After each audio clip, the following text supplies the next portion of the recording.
Jeez, Piccolo. Could have taken him out to dinner first. No, now it's like... Hey guys, MasakoX here, and welcome back for another edition of What If Week. This time around, we make our long-anticipated return to the one, the only, what if Goku was gay? But first off, I'd just like to say thank you. We here at Masako Studios were floored by the response to our previous video. We had a lot of fun exploring the scenario last time. Given all the requests for a part 2, we were more than happy to put our heads together and come up with a thrilling continuation for you all. So, without further ado, let us get back to the what if. In our last part, we covered Goku's coming out to the 23rd Tenkaichi Budokai, his crush on Piccolo, his tense exchange with Krillin on the subject, and of course, the blossoming relationship between Chi-Chi and Bulma, which you can read more about here. And their bouncing baby boy, Boxer, of whom Goku is the biological father. While this was a kind gesture from our hero, it wound up getting the lad in a spot of trouble when Raditz came to Earth. He doesn't care much about who raised him, the kid's got a tail, so that makes him his nephew, and if Kakarot isn't feeling like joining him, well, he's not coming back empty-handed, that's for sure. However, just as in canon Dragon Ball, Piccolo extends an offer of help to Goku. It's just that this time, our hero's got butterflies about it. Not that he can focus on his feelings right now, it's Boxer's feelings he's more concerned with, let alone his poor mother's. You just know that Chi-Chi wouldn't have let Raditz get away without a fight, or more likely, without getting blasted through a wall like Krillin. In any event, Goku and Piccolo arrive at the field where Raditz awaits, Boxer trapped inside his space pod. The Saiyan warrior's none too pleased to see his little brother standing up to him. Even after I gave you another chance, you still won't do what you're told? You're a disgrace to our family, Kakarot! No, a disgrace to all Saiyans! But, wow, I didn't realize the Saiyans were so traditional. What? No, not because you're gay, because you won't kill people when I tell you to! Oh, yeah, no, I'm not doing that either. You're no brother of mine! And so, the battle commences. Goku and Piccolo give it their all, but even after discarding their weighted clothing, the Space Warriors are in a whole other league. Soon enough, the two find themselves down one arm and out of ideas. That's when Piccolo reveals his trump card. Listen, I have one technique that's sure to work. The one I've been developing these past 3 years to kill you. Goku's interest is piqued. Oh yeah? It sounds cool. Don't worry, you're next in line to get it. Guess I'll have to be a good boy and wait then. Stop it. Unfortunately, as we all well know, the first special beam cannon misses the mark. Raditz is just too fast. For all intents and purposes, we can safely assume this fight progresses as normal. Goku grabs a hold of Raditz's tail, falls for his act, lets him go and gets a boot ground into his ribs for his troubles. Things appear bleak, but then, Raditz's scouter beeps to life, alerting him to a rising power level behind him. Leaping into the air, bursting out of the space pod, it's Boxer! He may not be Goku's son legally in this what if, but biologically, he's still got that hidden power, and regardless of whether this man is his father or not, he's a good person in need of help, so he's gonna do what his mama taught him, and not suffer this fool lightly. Before Raditz can question much, the full brunt of a toddler's skull comes hurtling into his midsection, cracking his space armor and inflicting incredible damage. Both Goku and Piccolo are left stunned. This boy just did more damage to Raditz than the two of them put together. Had Chi-Chi taught him that? Alas, the fire in him fades quickly after that, leaving him vulnerable to a counter-attack by Raditz, which knocks him out. Goku shouts from the ground, pleading with Raditz to leave him alone. He's just a kid! Raditz just scoffs and moves in to eliminate the biggest threat first. But before Raditz can do that, Goku springs to his feet and traps him in the Master Lock, or the Hurt Lock if you prefer. One special beam cannon later, Goku and Raditz are mortally wounded and the Earth is safe. Or is it? Piccolo lets it slip about the Dragon Balls while gloating, and Raditz taunts him with the fact his two comrades are on their way, and totally going to wish him back to life with them. Low-class Saiyan can dream. Piccolo kills him in frustration, and finally, Goku's friends arrive on the scene, including Boxer's poor, worried mothers. Though they're relieved to see their boy unharmed, more or less, they're forced immediately after to say goodbye to Goku. Don't worry though, this gay won't be buried for long with the Dragon Balls in play. Then, however, we do need to address the martyr of Piccolo and Boxer. Oh yeah, he still sees the potential in the young lad. There's no doubt he'll be instrumental in the fight against the Saiyans in a year. There's just one or two things standing in the way of that. You can leave Goku's son with me. Excuse you, that is our son you're talking about. Chi-Chi fiercely interjects, with Bulma getting swept up in it too. You expect us to leave him with a monster like you? Seriously, Krillin agrees. What do you even want with him? Whoever's son he is, he has a tremendous power locked inside of him. Once he gets the proper training, he'll be a valuable asset against the Saiyans. And I'm the only one who can give him that training. Everyone just stares in confusion at Piccolo for a beat. But silence is swiftly broken by the boys' mothers, who are, understandably, completely outraged. Are you nuts? Chi-Chi holds her son tightly, turning to shield him from the demon. Her son is not going away for a year to fight aliens, especially not with a creep like Piccolo. Krillin and Roshi are largely in agreement. Even if the boys' mothers would let him be trained, surely Master Roshi, Korin, or Kami would be a better choice than the worst enemy. Piccolo's not taking no for an answer, though. If you won't hand him over willingly, I'll just kill you. Chi-Chi huffs like a bull, staring him down.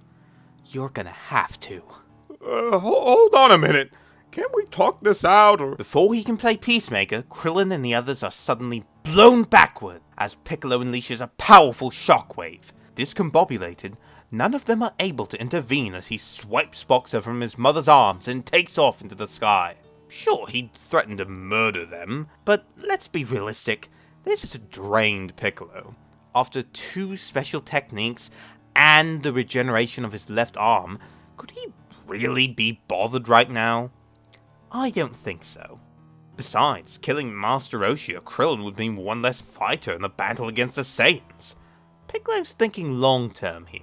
Obviously, Chi-Chi and Bulma are wrecks over this, though in this scenario where we've got the two of them put together, their response is much more proactive. After all, like in the original, Bulma's able to fix up Ranta's scouter in about a day. This is so they can find all the other Z-Fighters and get to training ASAP, but in this case, Bulma has another use in mind. As soon as she's cracked it, she wakes everyone at Kame House up with her excitement. Alright, it's working! Let's see. She scans around the room, using its long-range functionality. 250, 177, 329... Aha! That must be Piccolo! Chi-Chi springs to her wife's side. That must be where Boxer is too! That's right. Bulma puts on a determined smirk and turns to Roshi and Krillin. So, what are we waiting for? Let's go get him! This sends Krillin sputtering for a second. You mean save him? I guess that's a good idea, huh? Master Roshi's not too thrilled either. As much as it pains me to say it, Piccolo has a plan. And he may be right about that boy's power if we believe what he told us. Besides, what do you think would happen if we tried something like that? Cue spine-chilling glares from the married couple in the old hermit's direction. His cautious response has not deterred them. They accuse the old man of plain and simple cowardice, callousness. How could he tell them to just accept that their son had been kidnapped by a demon? This would not do, not at all. If Roshi and Krillin were too scared, then they'd just have to ask their other friends. But no matter who they asked, it was a similar answer. Yamcha, Tien, Chaozu, they could all see the same writing on the wall as Roshi. They had a year to train and prepare for the Saiyans. They couldn't afford to scrap amongst themselves, or, Kami forbid, lose one of their own in this rescue mission. Speaking of the Guardian of Earth, they go as far as asking him to do something. He and Piccolo are two halves of the same being. Can't he do anything? Why not have him train Boxer? It seemed to work out fine for Goku. At the very least, can't he talk some sense into his students and get them to help? Kami merely sighs and gives them a familiar response. We cannot afford to split our focus. It is true that Piccolo and I are one and the same. However, in terms of physical power, he far surpasses me. I am sorry, but I promise you, Piccolo will not harm the boy. This is not the Demon King Piccolo of old. He is serious about taking him on as a student. I never thought I would say this, but I find myself agreeing with him. This is in the best interest of Earth's safety. Fine speech. Unfortunately, not what either woman wanted to hear. After giving the literal god of the earth an earful, Bulma and Chi-Chi storm off, undeterred in their rescue mission. With Raditz's scouter and one of Bulma's planes, the women set out, armed to the teeth, to do the best they can for their son. It doesn't go all that well. The first time, Piccolo senses them coming and intercepts long before they reach Boxer. He kicks their plane, sending it spinning far off course. He hopes they'll deter any further attempts, but he doesn't know how stubborn these women are individually, let alone put together. They try again, and again, and again. Different vehicles, different gadgets and tricks to try and outwit Piccolo, but it always ends the same, with him sending the couple packing. It's honestly getting in the way of his own training, and he grows more and more violent in his reprisals, wrecking their machines and warning them, "If you come back, I will kill you." It seemed like that was the end of it. Days pass, and the skies are all clear. But little did Piccolo know, they were closing in on Boxer at that very moment. You see, Bulma's a smart cookie.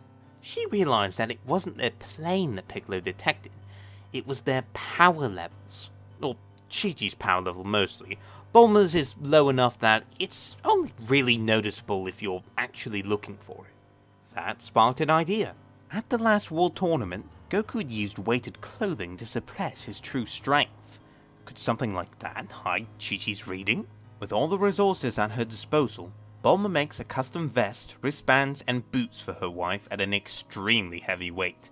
It's enough that it actually strains Chi-Chi to move around in them, but as a result, her power level is in the single digits, almost invisible to the scouter at distance. Jackpot. Doubling down, the two women decide to travel by car to lower their chances of detection even further. It was a much more taxing trip through the desert and into the Badlands this way, but all their hard work bore fruit as, soon enough, they'd reunited with their son. As they called out to him, he rubbed his eyes and almost swore he was dreaming again. Then the tears all came rushing forth. It had been so hard to survive out there, scavenging all his food and water, running from bloodthirsty dinosaurs. All he'd wanted to do all this time was go home, back to Capsule Corp, or to all his toys and books and his doting grandparents and their hundreds of pets and, of course, his mother's, who he missed most of all. As Boxer launched himself into a group hug, the three wept, relieved to have the family together again. That relief was all too fleeting, however, when Piccolo decided to check on the boy. He's stunned to see the two women had somehow snuck past him this time, let alone seeing them back at all. He'd made himself very clear, and although he might not want to kill any of the warriors, these two may not be so great a loss in his scheme of things. Piccolo swoops down and demands to know what they're doing with his pupil. Boxer hides behind his mothers as they stand their ground fearlessly. All they can think of is protecting their son. Pupil? You call this training? You abandoned him!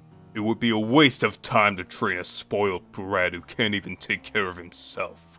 Bulma interjects. Spoiled? He's 4! That's way too young to fend for himself. I don't care how old he is. To be of any use, he needs to grow up. At this point, Chi-Chi's undoing her wristbands and preparing to clobber Piccolo. Power levels be damned. Hell hath no fury like a mother scorned. What do you think you're doing? Are you going to try and fight me? I'll do whatever I have to protect my baby. Bulma frowns. Headstrong as she is, she's beginning to sweat a little. An encounter with Piccolo was never part of the plan. She's seen what he's capable of. She's seen the numbers for Kami's sake. Chi-Chi's only at 130. Piccolo is almost 3 times as strong. But what choice do they have? Her heart is in her mouth at the thought they might have to make a break for it and leave Chi-Chi behind. The thought that she'd sacrifice herself. They just saw Goku give up the ghost. Magical wish-granting dragons or not, death is real. Death is painful. And death is scary. Unfortunately, at this point, there's no talking her down. As soon as she's dropped her vest, Chi-Chi rushes in for a high kick to Piccolo's head. He catches her ankle, flips her over, and sends her crashing face first into the dirt, knocking all the wind from her sails in an instant. Before she can regain her base, Piccolo stomps his boot to the back of her head. Bulma and Boxer cry out to her, too petrified to think of making a break for it now.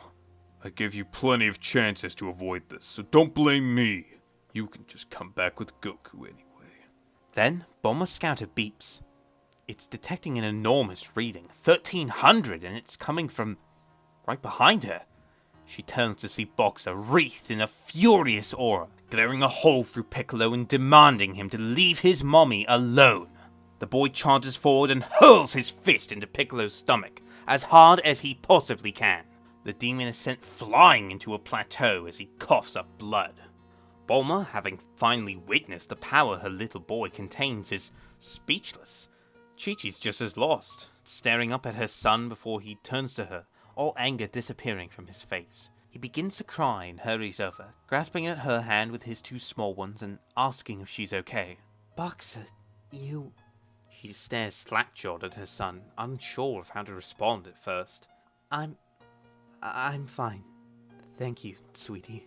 As she rises back to her feet, she quickly ushers Boxer behind her again. Piccolo's back, floating a bit unsteadily, out of the crater he made and looking a bit haggard. That was unexpected. Not his hidden power, but the fact he used it with purpose. He punched him instead of just hurling his body at him like he did with Raditz. This controlled outburst intrigues him. Could it be that his mothers could help to draw out that hidden power of his? He glares down at Chi-Chi and Bulma. You see now, your son has the potential to be the strongest warrior on the planet. He can't afford to squander that potential. He needs to fight the Saiyans. He's the best we have, even better than Goku. Now, as loath as they are to admit it, after seeing Boxer's power firsthand, the two can't fight it any longer. Their boy really is incredible, just like Goku at his age. Maybe he could save the world just like him too. This still doesn't sit easy at all, mind you, especially not the idea of leaving it to Piccolo to look after him for a year. But Bulma speaks up and starts negotiating. She admits that Piccolo has a point. When her wife and son look at her with uncertainty, she explains that, well, according to the scouter, Boxer could beat Piccolo 3 times over. Piccolo grumbles under his breath at this, even if it is true. Chi-Chi's still hesitant, hugging him closer. He's too young to be off training and fighting for an entire year. What about his studies? What about their family? Piccolo says none of that'll matter if the Saiyans kill everyone. Very tactful, thank you. Chi-Chi's about ready to try and kick him again before feeling a hand on her shoulder. Her wife, Bulma, looking at her with a sympathetic frown. I know, I feel the same way. But he's right. We have to let him do something. But he'll do it on our terms. Suddenly, Bulma walks up to Piccolo and jabs a finger into his face. Listen here, mister. We'll let you train Boxer, but you're gonna have to play ball. Piccolo's a bit caught off by her sudden bravado. Ball? Number 1, we're moving out here to live with Boxer while he trains. What? Absolutely not. You'll just turn him into a weak little... She whacks a finger in his face. Not done yet. Number 2, Chi-Chi's going to be training with him every step of the way. We are not leaving him alone with you. Now Chi-Chi turns to question her. Huh? I didn't come out here to train a housewife. And now Chi-Chi's going at Piccolo right alongside her. Oh, a housewife? Is that all you think I am? I'll have you know I'm the Ox King's daughter, so I think I know a little bit more about martial arts than your average housewife. Boxer has now been left to stand awkwardly behind his mothers as they berate the menacing Demon King right in front of him. The two parties go back and forth, before finally agreeing that they live off the land, mostly, in a capsule house with Chi-Chi teaching Boxer some basic tricks for defending himself, giving him a little bit of leeway to grow and develop his strength and reflexes. After 6 months, assuming Piccolo's happy with the boy's progress, he'll begin training him personally, and his mom, he begrudgingly accepts. And so, with Piccolo swallowing his pride, and Bulma and Chi-Chi doing their best to withhold their reservations about the whole thing, Boxer's training officially begins. But Masako! Where's Goku? Don't worry, we all know where he is. He's running Snake Way to train under the legendary King Kai, just like in canon. That's why I hadn't really mentioned it up until now. After 6 months, we rejoin Goku on Snake Way, having finally made it to King Kai's planet. The old man, of course, challenges him to make him laugh before he'll teach him anything. Nice car you cruise for twinks in that thing? King Kai's jaw drops, his brow furrows. We do not make jokes like that around here, bub. There's a fine line between working blue and working bigot. Goku immediately backpedals. Well, hey, I'm gay. Sorry, that's the first thing I thought of, I don't know. Jeez, I'm sorry, I'm really sorry, my brain's fried right now. I've been running for 6 months straight. Which is the straightest I've ever been. King Kai freezes, mulls it over, then a snort, a giggle, and a full-on guffaw. Okay, alright, yeah, you're right, you know what, you're not that bad, I'm teaching you Kai, okay, come on. Meanwhile, back on Earth, Boxer's blossomed from a timid boy to a capable hunter and fighter. He knows much more about the fundamentals of hand-to-hand combat than the canon Gohan, since he had a tutor with him the whole time. For her part, Chi-Chi's very proud of how quickly he's picked it up. He's definitely a better student than she was at his age. Speaking of Chi-Chi, she's continued wearing Bulma's weighted clothing for these past 6 months, acclimating to the extra weight and getting her own workout in. Even the biggest dinosaur would be child's play for her normally. As a result, she has seen a significant power increase herself. Maybe even enough for Piccolo to think it's worth training her? Yeah, probably not. But those were the terms he agreed to, so he joins them and begins his brutal training. Or as brutal as he can get away with, anyway. There's one odd thing that Chi-Chi can't help but notice, however. Despite how grueling his training is and how cruel he can be to the both of them, there are these fleeting moments of camaraderie. He'll talk with them about more than just training. Boxer will ask questions and he'll answer, sometimes only a little gruffly. And sometimes, when he doesn't think anyone's looking, a little smile will creep onto his face. Less his usual cruel sneer and more genuine. She remembers what Kami had said about something changing in Piccolo. Why, she even remembers Goku having said something at some point about him being different now, not like the old Piccolo who threatened the Earth before him. Maybe there's something to that. She's not completely convinced yet, but well, if anything could melt the heart of a diabolical demon lord, it'd have to be her sweet little boy. Time passes. The Saiyans arrive and go to confront our heroes, namely Krillin, Tenshinhan, Chaozu, Yamcha, Piccolo, Boxer, and Chi-Chi. They've got another fighter on the field in this what if, but how will that affect proceedings? The fight with the Cybermen? More or less unchanged. Sorry, Yamcha. Only now, when the Cyberman that Krillin missed lunges for Boxer, Chi-Chi's by his side to leap to his defense, only for Piccolo to beat her to the punch, hurling the creature into the air and obliterating it with a mouth blast.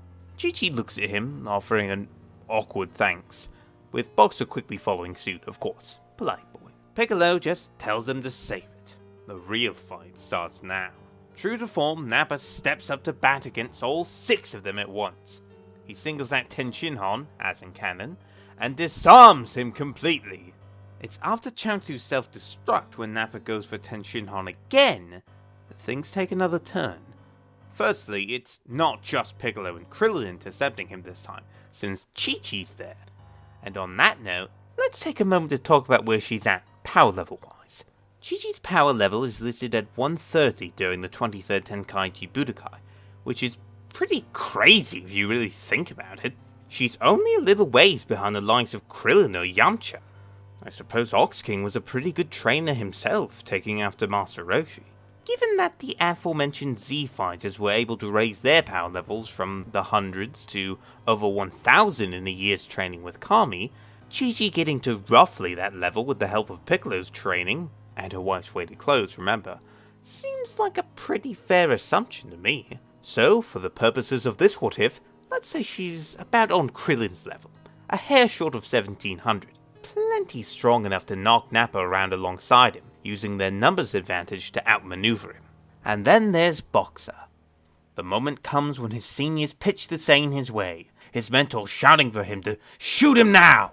Boxer sees the hulking mass of a warrior plummeting in his direction. This guy shrugged off powerful attacks, even Chaozu giving it his all. For a moment, he's scared. But then, his mother shouts, "You can do it, Boxer! Give him what for!" The boy steels himself, remembering his training, what to do when something huge is charging you down like this. He puts his palms forward and draws upon his hidden power, unleashing a beam dead set on Nappa, finding its mark and creating a huge cloud of dust. Nappa is fazed by this. Not defeated, but certainly banged up and a great deal less likely to underestimate these Earthlings, especially as Ten Shinhan fires his tri-beam while he's still smarting from the last attack. It all takes a lot out of the Saiyan, but it's still not enough, much to the shock and horror of the remaining Z fighters. Before a furious Nappa can take his revenge, Vegeta stops him. He's put two and two together about this Goku guy they keep mentioning. They're talking about Kakarot. Let's wait for him then. I'd like to see his wife and child killed in front of him. Not his wife or his child. Whatever then, you get 3 hours. The team huddle is pretty dire for the Z fighters. Chi-Chi and Boxer, both rather new to this life or death combat thing, are shaken by the odds stacked against them. But the Ox Princess refuses to back down, and so Boxer follows suit. Besides, Piccolo has a plan. Krill and Chi-Chi will distract the oaf, then he'll go around and grab his tail, leaving him open for an assault from Boxer. All the while, Goku's flying as fast as he can over Snake Way, racing against time. Boxer's nervous, less confident after their combo earlier did little good. Chi-Chi encourages him. Piccolo jumps in as well, reminding him that he could be even stronger than himself. Their reassurance calms him down some. Imagine that positive reinforcement. Unfortunately, Nappa didn't skip Tail Day, so Piccolo is knocked out, and Nappa bears down at the young half-Saiyan, frozen mid-attack. Mama Bear Chi-Chi rushes to the defense. A nasty kick to the jaw sends Nappa spinning off course. The Saiyan attempts to counterattack, but this time it's Krillin who catches him off guard, giving the others a chance to retreat while he outmaneuvers the lumbering Saiyan. Then, after Krillin misses the Destructo Disc, Chi-Chi returns the favor in kind, distracting Nappa with an energy blast. Seeing red, Nappa turns his eye to Chi-Chi, firing an energy shot and sending her flying into the air. He's about to charge her down when he's hit from behind again, this time from Piccolo, who scraped himself up off the ground. The added numbers are making good use of Nappa's tunnel vision, and right at that moment they all become aware of Goku's return to Earth. Unfortunately, so does Vegeta, who orders Nappa to kill them all before the new fighter arrives. Nappa looming over them, Boxer looks to his mother in too much pain from the explosion to move with whatever energy she has left. He cries for Piccolo to take her and run away while he holds them off. Chi-Chi howls for him to quit acting ridiculous. She won't leave him, even if she can't stand. Piccolo just scoffs at the idea of him standing up to the Saiyans on his own. That's before Boxer easily repels an oncoming Nappa, resolutely defending his mother with a sudden surge of power, catching everyone off guard, not least of which Nappa, who responds with a Bomber DX directed at Boxer and Chi-Chi. Seeing Boxer freeze up, Chi-Chi grabs him in a surge of adrenaline and turns her body in the way of the blast, desperate to protect him. But then, something blocks out the blinding light ahead of them. Piccolo stands in front of Chi-Chi and Boxer, absorbing the full brunt of the attack. The dust clears and both are speechless as he stands there, charred in his tattered gi. Then he collapses. Boxer bursts free from Chi-Chi's arms to run to his side, pleading with him to hold on just a little longer. Mr. Goku is almost here. He can't die now. Chi-Chi is once again rendered immobile, only able to watch as Piccolo's life ebbs away after the sacrifice he made for them. As he laughs at what he's been reduced to, the great demon King Piccolo giving his life to save a spoiled brat and his mother, he thanks them both for the past few months, admitting they weren't so bad. You and your father and Goku must have rubbed off on me. As he fades away, Boxer's rage rises to a boil. He screams as his power level soars, and he charges at Masenko with every ounce of power he can muster. Nappa deflects the attack, but he's forgotten all about Krillin. Remember, Chi-Chi took the hit for him that knocked him out of the fight in canon, and now he's recovered enough energy to jump back in. Just like before, the extra numbers gives him an advantage, and the brute is sent flying by a combination of strikes from Krillin, who yells for Boxer to take Chi-Chi and run. Boxer tries, but he feels drained after that furious attack of his. He won't be able to move quickly, and there's no telling how long Krillin can hold his own against Nappa. But as the Saiyan is finally about to curb stomp poor Krillin, he suddenly disappears. And who could have done that but Goku? Using his superior speed, he scoops Krillin into his arms and out of harm's way. He can't really use the Nimbus like he did in canon, because Krillin's not exactly pure of heart. Sorry. Doesn't mean he's not a nice guy. Goku sets his friend down and approaches Piccolo's body. He's in shock that someone so strong and savvy could have died in this fight. Chi-Chi, tears streaming after everything that's happened, explains that he gave his life to save her and Boxer. Goku's eyes widen. He always had a funny feeling about Piccolo, but hearing this... No, there are more important things at stake, like the Dragon Balls. Goku grits his teeth as he looks around to see the corpses of his friends, realizing that with Piccolo's death, the Dragon Balls have ceased to function. There's no bringing them back now. After composing himself and offering half a senzu to Boxer and Chi-Chi, sorry Krillin, you're not as banged up, he turns his attention to the Saiyans. You know how this goes. If anything, it may be even more one-sided, factoring in the extra damage this Nappa has taken. Big thanks to the mother-son duo for that. Let us fast forward a bit to the moment I'm sure you've all been waiting for. Goku versus Vegeta. Now, admittedly, Goku's coming into this with a much more serious mindset. Not totally serious, this is Goku we're talking about, but he can tell that this opponent represents an enormous threat, both to him personally and to his friends. The difference in power is far beyond anything he's faced before. He can't afford to be thinking about his jawline or anything like that at this particular moment. Although, as their fight goes on, getting more and more competitive, he'll find it hard to keep a smile off his face. What can I say? That same blood's a-flowing. What does Vegeta think of Goku? Same as ever, that he's low-class filth. Traitorous space trash. Though the curiosity in what their opponent is capable of is mutual between them. He saw Goku's Kaioken back there and he's wondering what type of technique that was. What surprises this clown may be hiding up his sleeves. Should be good for a laugh, if anything. So, with Boxer, Chi-Chi, and Krillin flying back to Kame House, Goku and Vegeta have their face-off in the desert.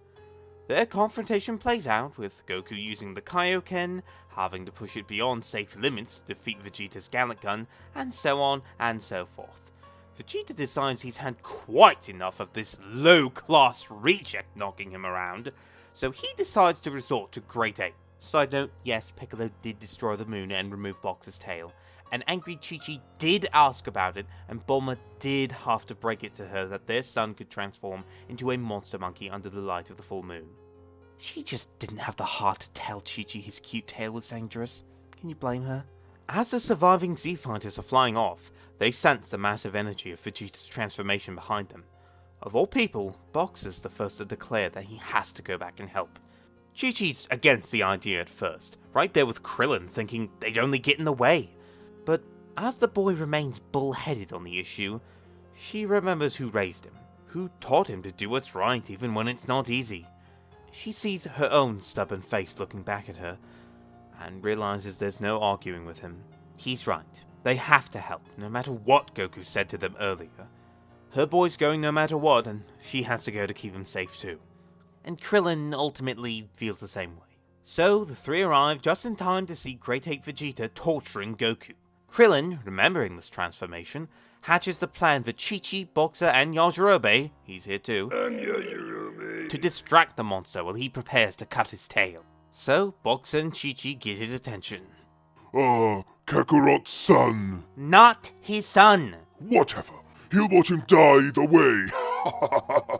Krillin goes for the Destructo Disc, but Vegeta's got their plan figured out and manages to dodge. A shame he didn't figure out that there was some guy with a sword waiting in the wings. Yajirobe gets the heck out of dodge after chopping off Vegeta's tail, but the fight's far from over. The trained Vegeta goes straight for Boxer immediately. Chi-Chi tries to intercept, but the gap in power is still too great between him and the Earthlings, and he swats her aside. This gets Boxer angry. He punches the prince in the face and staggers him for a moment, but he's not able to keep their momentum going. Vegeta sends him crumbling to the floor, along with Krillin soon after. After roughing them up a little more, a smug Vegeta tosses Chi-Chi and Boxer into the ground beside Goku. Look, I'll let your little family die together. See how I'm nice? None of the three have the strength to correct him right now. Instead, Goku tries to reach out to Boxer's inner strength. He urges him to stand up and hold the weak insane off. But his mother argues he needs to make a break for it. That monster's just too strong. They can't send him out to die. Before the boy can heed either's advice, Vegeta begins to torment the defenseless Goku, relentlessly stomping on his battered body. As his mother pleads for mercy from the enemy, and the man who saved them screams in agony, Boxer feels the pain in his body begin to fade, replaced by his bubbling anger. Chi-Chi looks over to her boy. She hates that this all has to fall on his shoulders, but she can see it, that power is about to explode. She wants him to run away, to go back home more than anything, to be safe right now. But deep down, she knows what Piccolo knew. This could be it, and he's their best chance. She tells her son to get up and fight. The Half Saiyan springs to his feet, power exploding as he attacks Vegeta. Their fight takes to the skies, allowing Goku the time to call out to Krillin. Chi-Chi asks him desperately, what is his plan? The Spirit Bomb.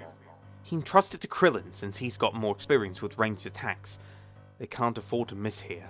Krillin lines it up, Vegeta dodges, and it all comes down to Boxer to blast it back. Mirroring the earlier scene with Nappa, he's far more confident. If Mr. Goku says he can do it, why couldn't he? And he does, sending the Spirit Bomb ricocheting into Vegeta and blasting him into the stratosphere. Only for him to fall back down to Earth, still alive. These Saiyans are like cockroaches. The last stages of the battle are relatively unchanged. Boxer regrows his tail and turns into a great ape. In this case, it's Chi-Chi who's able to get through to him. And Vegeta cuts off his tail, only to get crushed under his not yet untransformed state. Yeah, that's about enough for Vegeta. He's getting out of dodge. But as he crawls toward his space pod and Krillin lifts Yajirobe's sword to end him, Goku's voice rings out inside of his head. Krillin, wait! Don't kill him. He's kinda hot.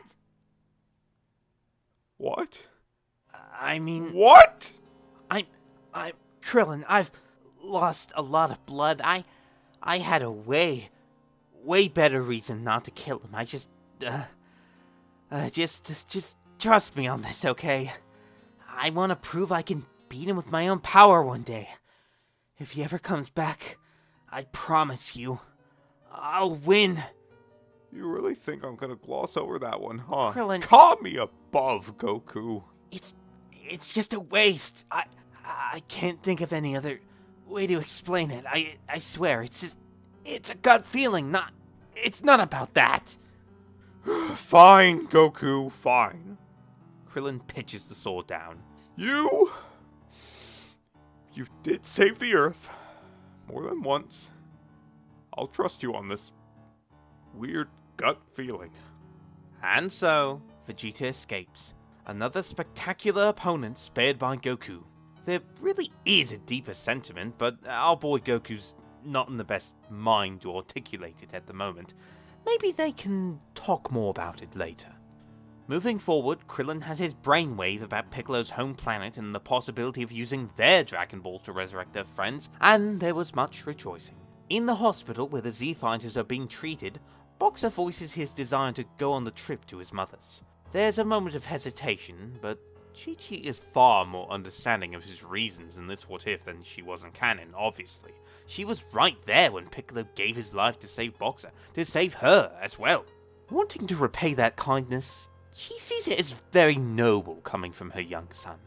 And hey, Bulma's got to go on the trip to pilot the ship, so why not make a little family getaway of it? She tells him that he can go because she's going as well. Why not bring the whole family along? It's not as though they're expecting much danger when they get there. Krillin also chooses to go just to be on the safe side. Plus, it's his friends they're wishing back too. He's got a stake in this. Goku sure wishes he could go, but with all the damage he suffered, he's out of action for quite a while. That Vegeta guy sure messed me up. Yeah. Say, could you guys give me and Goku a second to talk alone? Goku feels immediate fear. Oh, I guess we have been cooped up in bed for a while. It'd be good to stretch our legs. You guys, Krillin, I don't really think we Yeah, have to. Chi-Chi, that sounds great. Get the circulation going, and all you guys, I just want to talk for a minute, man to man, you know, bro talk between bros. Well, if it's a bro talk, I'll respect that. Everyone leaves the room. Now it's just Goku and Krillin. Krillin walks over to the door and closes it. Goku gulps nervously. Krillin, before you start, let me preempt this whole thing. No, Goku. I've got a piece I want to say first, okay? A measured response. Goku clams up and nods, giving Krillin the stage. The Piccolo incident. I've come to sort of understand. You're my friend, benefit of the doubt and all that. And hey, Piccolo turned out pretty alright on a personal level. He didn't murder Boxa or his moms, and he was a dependable ally. I gotta say, I was surprised. I thought, maybe my friend Goku's got a better judge of character than I thought. Goku lays in his hospital bed, silent, waiting for things to take a sudden turn. But I'd like to rescind that in light of the Vegeta incident. Do we have to call it the Again, Goku? You're doing this again? I was out of my mind, Krillin! Oh boy, I'll say! A lot of adrenaline was pumping. That whole fight, Krillin. Here we go with, he's the strongest guy I ever fought, la-dee-da-dee-dee. He's a murderer! An intergalactic space murderer! I'm in a lot of pain right now, and I really don't appreciate the way you're characterizing me here. You don't get to object to this. You made this bed and you're gonna lie in it! Krillin, I'm just gonna wait my turn, okay? Let me have it, rip me a new one, and you just tell me when to talk, okay? He killed our friends! No. That big guy killed our friends, Krillin. Vegeta didn't actually kill anyone. Oh, so just because he didn't give the order, that makes him not culpable? I can't deal with this right now. You can't deal with this right now? You! I would have my head in my hands if I wasn't in a full body cast. You would have... We're in a hospital, Krillin. Can you please tone it down? You're right. You're right on that. And I'm sorry for yelling at you. Even if we weren't in a hospital, that's... I don't mean to antagonize you. I'm just questioning you. I'm really thankful that we can take a moment to stop and get some perspective. I appreciate the patience you're giving me. I know from where you're standing, I really don't deserve it. Mm-hmm.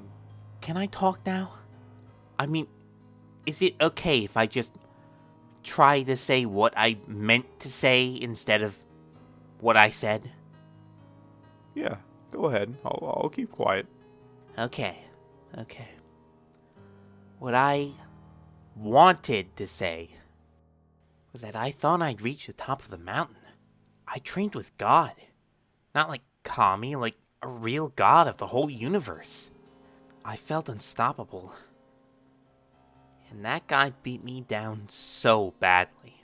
He pushed me to a place I've never been before. And despite how dangerous it was, everything at stake,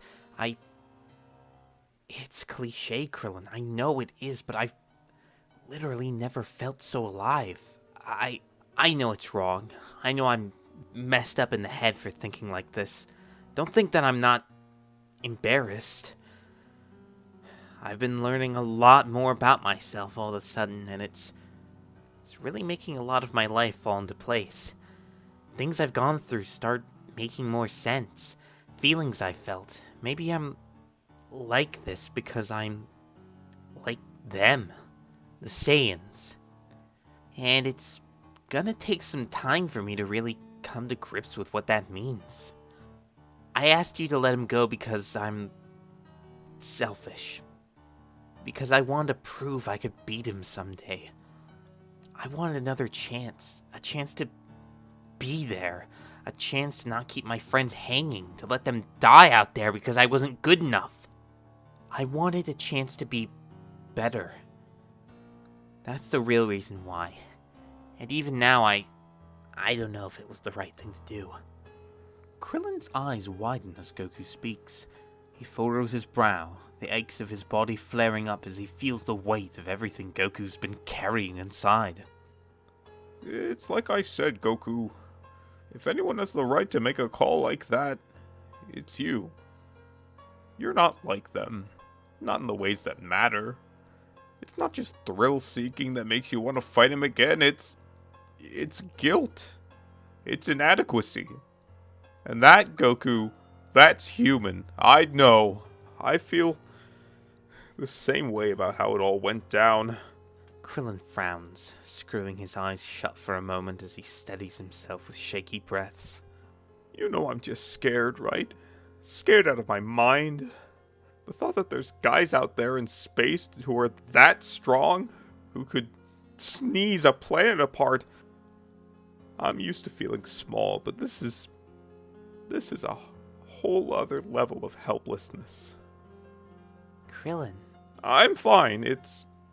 I'm just trying to let you know where I'm looking at it from. How I see that guy. In that moment, with the sword in my hand, I wanted revenge, yeah, but also some kind of way of lashing out against it all.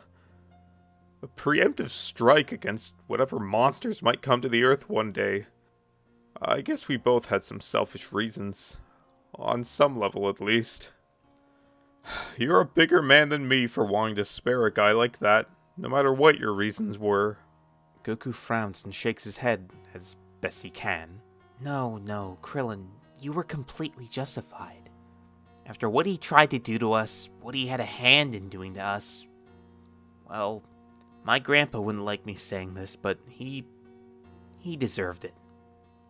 I didn't see it as something motivated by fear or hatred. You were just doing what you thought was right, trying to protect us. Thanks, Goku. I understand why you did what you did too. Doesn't mean I understand what you see in the guy at all, but that's besides the point. It's the fighting. You said he was hot. Blushing, Goku stammers, groping around for any kind of reply. That was, definitely the brain damage. Krillin squints at him, but lets it go. Look, as long as you beat him 6 ways till Sunday the next time you see him, you can call him whatever you like. There's a brief pause, then Krillin smirks. Besides, not like you don't have other guys to look forward to seeing again. What? Oh, Krillin, come on, man. There's more important things to worry about. Oh, don't act like you're not excited that he's had a miraculous change of heart thanks to the innocent friendship of a child. I mean, when we do see him again, I will have a lot to talk to him about. Maybe we'll get to chat about something other than killing me for once. But really, I'm not thinking about it right now. Oh, come on, with how much I grilled you for it, you've earned an I told you so go on, spit it out. Krillin, I would never rub your nose in it over something like this. But only because you don't have one. Told you so, told you so. Why, I oughta. The two friends laugh, having diffused the tense situation. Once again, communication is the key to healthy relationships. Two things to note as we enter another brief, no pun intended, time skip. First off, Boxer gets a bowl cut. That's not changing. He is able to wear Chi-Chi down into letting him wear Piccolo's gi, but that wild boy mane has got to go. And Bulma's inclined to agree, given her, past with Yamcha. Speaking of, in between learning Namekian and refurbishing Kami's ship with her dad, Bulma finds the time to tinker with something. A gift for her wife. Something of a throwback, a defensive option to give her some peace of mind when she's in the thick of it. I think you gather where I'm going with this. With the four of them launching off into space and, unbeknownst to them, a great deal of danger on the planet Namek, we'll once again bid our goodbyes to this what if, for now. So, what did you folks think? How will Chi-Chi and a more confident Boxer change things on Namek? How will they fare against the likes of the Ginyu Force? And most of all, what can we expect when gay Goku and Vegeta cross paths there? As always, leave a comment below, and let's get this discussion going. And I shall see you in the next video. Catch you later!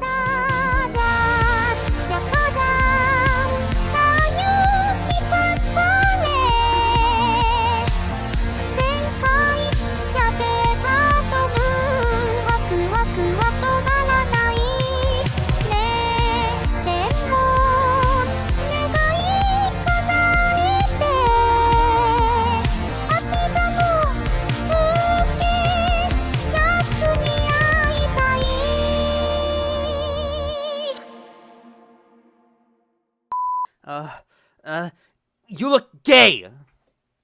Okay, man, that wasn't really a joke, first of all. Second of all, dude, come on. We don't make those kind of jokes here, alright?